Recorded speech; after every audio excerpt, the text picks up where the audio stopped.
तीनों बॉर्डर को इन्होंने सीज किया है। सीज करने का माध्यम बहुत आसान नहीं रहा। सीज करने का माध्यम इतने बड़े व्यापक लेवल पर किया, यदि सरकार का बस चलता तो चाइना की दूसरी दीवार खड़ी कर दे।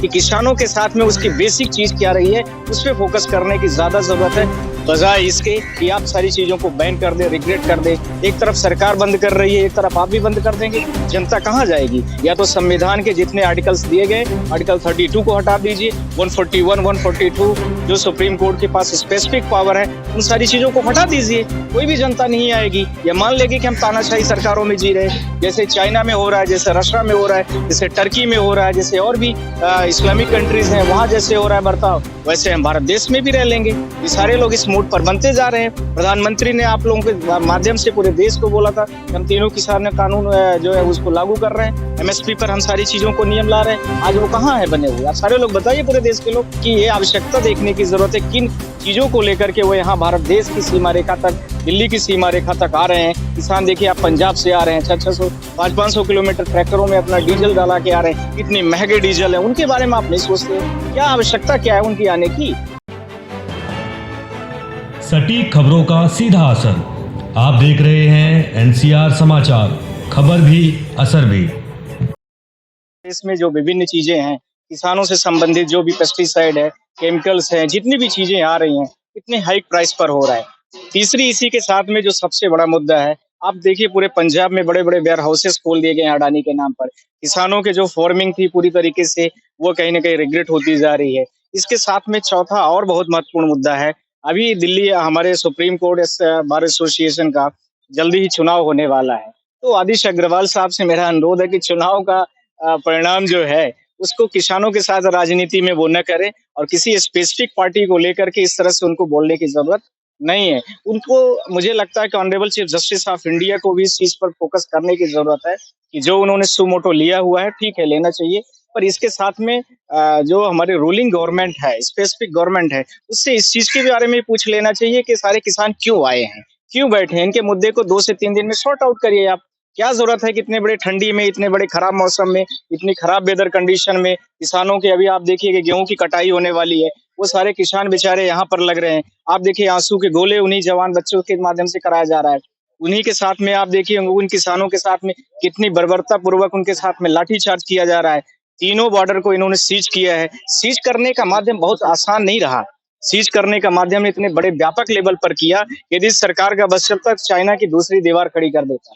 आप लोग देखिए पूरे बॉर्डर में, देखिए कितने बड़े लेवल पर रोड में इन्होंने कंस्ट्रक्शंस कर दिया है, बड़ी बड़ी कीलें गाड़ दी गई है। क्या ये भारत देश के ही लोग अपनों से लड़ने के लिए आए हैं? क्या इस सरकार के इसीलिए हमने चुनाव किया था? सरकार कोई भी हो, मेरा ये मतलब नहीं है, सिर्फ और सिर्फ उसकी नीतियों का हम विरोध कर रहे हैं। और honourable chief justice of India से हमारा यह भी अनुरोध है कि जो लेटर पिटीशन में उन्होंने जिस तरह से सुमोटो लिया है, उस सुमोटो के और भी बेस को व्यापक लेवल पर बढ़ाने की भी जरूरत है। पहला, किसान क्यों बैठे हुए हैं उसके बारे में भी जानने की जरूरत है, और कंसर्न गवर्नमेंट को डायरेक्शन देने की जरूरत है।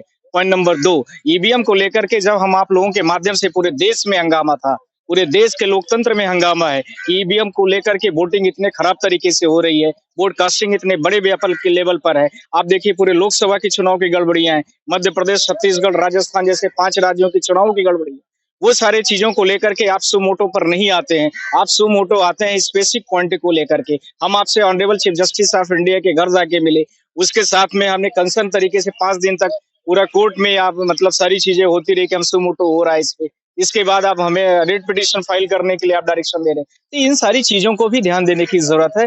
Honourable chief justice of India को इस चीज के साथ में और भी बहुत सारे जो वकीलों को लेकर के मुद्दे हैं उसको भी कंसर्न करने की जरूरत है। जैसे वकीलों को उसके साथ में कुछ प्रोटेक्शन की जरूरत पड़ रही है। जैसे आज वकील किसी भी क्रिमिनल का इस केसेस को लड़ता है, उसके साथ उसका मर्डर हो रहा है, कोई भी केस बड़ी फाइल कर रहा है, उसके साथ में उसका एनकाउंटर कर दिया जाता है, कहीं पर एक्सीडेंट के नाम पर मर्डर हो रहा है, उन सारी चीजों को भी कंसर्न करने की जरूरत है। और honourable chief justice of India इस पे फोकस नहीं कर रहे हैं। मुझे लगता है कि किसानों के साथ में उसकी बेसिक चीज क्या रही है, उस पे फोकस करने की ज्यादा जरूरत है, बजाय इसके कि आप सारी चीजों को बैन कर दे, रिग्रेट कर दे। एक तरफ सरकार बंद कर रही है, एक तरफ आप भी बंद कर देंगे, जनता कहाँ जाएगी? या तो संविधान के जितने आर्टिकल्स दिए गए, आर्टिकल 32 को हटा दीजिए, 141, 142 जो सुप्रीम कोर्ट के पास स्पेसिफिक पावर है, उन सारी चीजों को हटा दीजिए।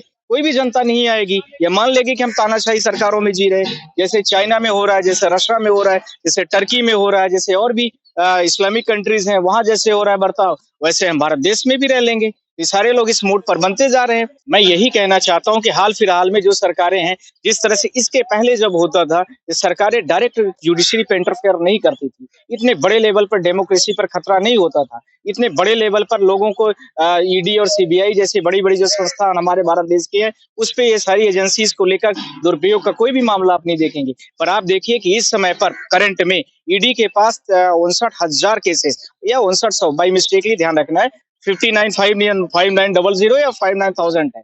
इतनी ईडीज के पास केसेस अभी पेंडिंग पड़ी हैं, और उसमें जिसमें 25 में अभी तक ही डिसाइड हो पाई है। अब सारे लोग बताइए क्या जरूरत है ईडी की फिर?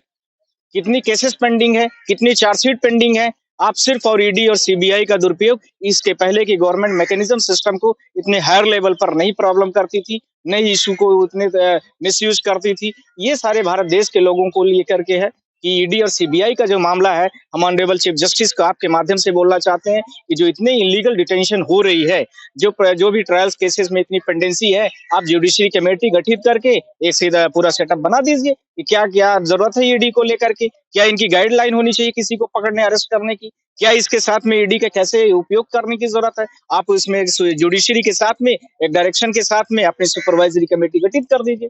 ऐसे ही क्या इस तरह का अधिकार किसानों के पास है? वही मैं आपसे कहना चाहता हूँ, करेक्ट, कि इसी तरह से एक आपको जुडिशरी कमेटी के साथ में ये किसानों का जो 2021 के साथ में जो किसान आंदोलन चल रहा था, उसके बारे में सुप्रीम कोर्ट ऑफ इंडिया ने ही बोला था। आज सुप्रीम कोर्ट ऑफ इंडिया कहाँ चली गई? उनकी चीजों को क्यों नहीं लिया गया? प्रधानमंत्री ने आप लोगों के माध्यम से पूरे देश को बोला था कि हम तीनों किसान कानून जो है उसको लागू कर रहे हैं, एमएसपी पर हम सारी चीजों को नियम ला रहे हैं। आज वो कहाँ है बने हुए? आप सारे लोग बताइए, पूरे देश के लोग।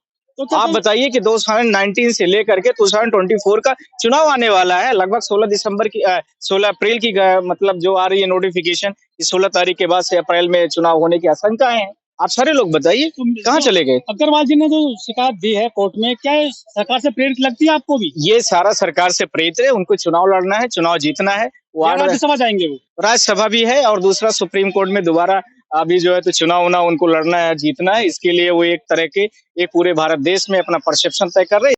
मेरे नजर में supreme court honourable chief justice of India को हम लोग भी रिक्वेस्ट करेंगे अब आज वो, क्योंकि हमारे वो प्रेसिडेंट है, उनका मैं सम्मान करता हूं, और इसके साथ में उनको इस लेटर में यह भी लिखने की जरूरत थी कि ये जितने किसान आए हैं उनकी प्रॉपर इन्वेस्टिगेशन, उनका प्रॉपर मीटिंग करा करके उनकी क्या प्रॉब्लम है उसको सॉर्ट आउट किया जाए, और उस सॉर्ट आउट करने के साथ में ही जो आर्टिकल्स में हमारे 32 में, इसके साथ में आर्टिकल 2 to 6 में स्टेट के पास में, इसके साथ में 141 से आर्टिकल्स जो है, इसके साथ में जितने भी आर्टिकल्स दिए गए हैं हमारे कॉन्स्टिट्यूशन में लगभग 450, सबके साथ में हमारे लिए ही बनाए गए हैं, उसको लेकर के honourable chief justice of India को ये देखने की जरूरत है। एक किसान सेकुलर कंट्री है, सेकुलर कंट्रीज में भारत देश के किसानों को क्या दिया जा रहा है, उसको लेकर के ऑनरेबल चीफ जस्टिस को यह डायरेक्शन देने की भी जरूरत है।